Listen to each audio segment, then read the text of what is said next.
Molt bé, per fer la taula de valors, doncs havíem calculat quin era el vèrtex a l'exercici anterior i ens donava el menys 4 menys 1. Doncs d'aquí, a partir d'aquí podem fer una taula de valors, no? Que aquí seria la x i aquí la h de x. Doncs quan la x val menys 4, la i, sí, la h de menys 4 és igual a menys 1. Molt bé, aquest seria el punt menys 4, menys 1, que estaria aquí. Doncs què és el que sabem? Sabem que és simètrica a partir d'aquest eix d'aquí, aquest eix vertical. Per tant, ara el que farem serà anar calculant els següents punts, no? Per exemple, en el menys 3, en el menys 2, en el menys 1, no?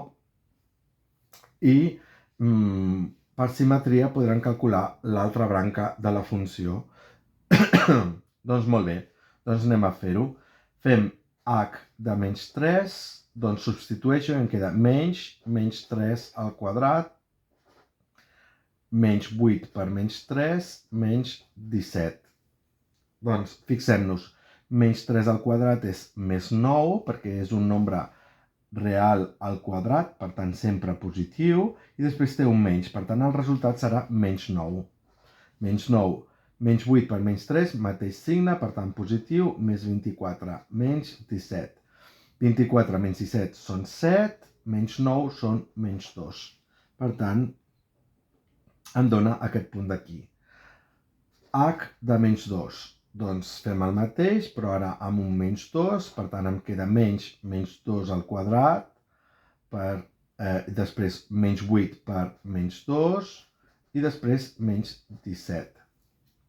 Doncs aquí torna a donar negatiu, perquè menys 2 al quadrat és positiu, i després amb un menys és negatiu, per tant és menys 4 més 16, perquè tenen el mateix signe, menys 17. Ara atenció, 16 menys 17 és menys 1, menys 4 menys 5.